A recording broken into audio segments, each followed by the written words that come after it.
Masaganang buhay at magandang araw po sa inyo lahat. Nandito po kayo sa Santo Tomas, Batangas. Dito po sa Mateas Garden, sa paanan ng bundok ng Makiling. Napakaganda po ng lugar na to, Ang Mateas Garden, pag-ari po ni Mike, Dito po sa kanyang mga tanim na mangga, kung makikita po ninyo, nakatanim lang po sa drum. Bonsai lang sila, Pero tingnan nyo po yung mga bunga. At itong aking mga hawak na ito, iba't ibang variety po ng mangga meron po dito si Mike, meron po siyang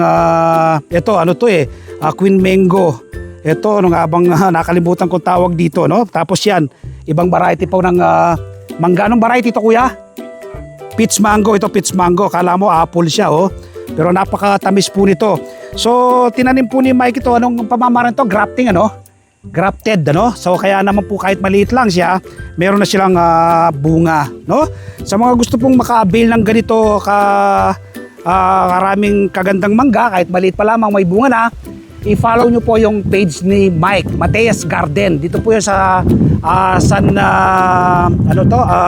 Santo Tomas, Batangas. Kapag po kayo nagtungo ng Batangas, dalaw po yung pwede yung puntahan dito Una, pwede ko yung magsimba kay shrine ni Father Pio, Siyempre, na-bless ka na. Pagkatapos mo ma-bless kay Father Pio, pag nagsimba ka, tumuloy na po kayo dito sa Mateas Garden. Malapit lang siya. From shrine of Padre Pio, 15 minutes ang layo lang, Tapos makikita nyo paanan ng bundok ng Makiling. Grabe, napakaganda, So ito po yung kanyang mga tanim na mangga. Ito, kita nyo po yung flower, Tignan nyo po yung mga flower ng kanyang mga, kaya daming, ito, anong variety to kaya, kuya? Itong maraming flower na to, anong variety to? Ito, tignan nyo po, ang dami pong flower. Thailand mango. So, kita nyo po, nakatanim lang siya. Talagang bubunga na talaga, Diyan na siya, huwag mo na siyang ililipat. Mapapabunga na mapapabunga yan.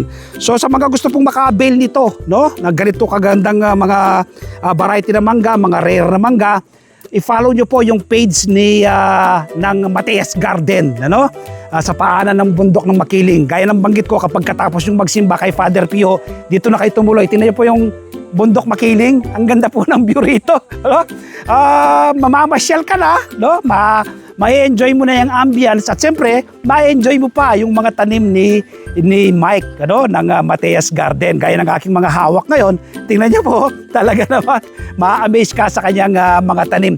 Meron po siya dito, nasa mahigit 200 rare na fruit-bearing trees. Lahat po may bunga, maliliit pa lamang may bunga na. Meron po siya diyang iba't ibang uri ng orange. Meron siyang variegated na chico. Sipin mo, variegated na chico, di ba? Variegated na calamansi. Lahat po may bunga.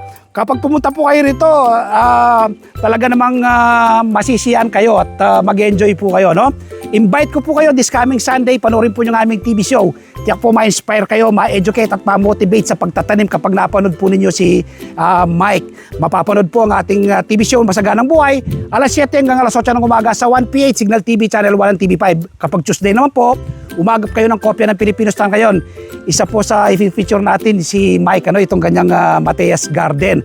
Sa aking Facebook page, mag-follow po kayo sa aking YouTube channel. At siyempre, Mateas Garden, mag-follow po kayo.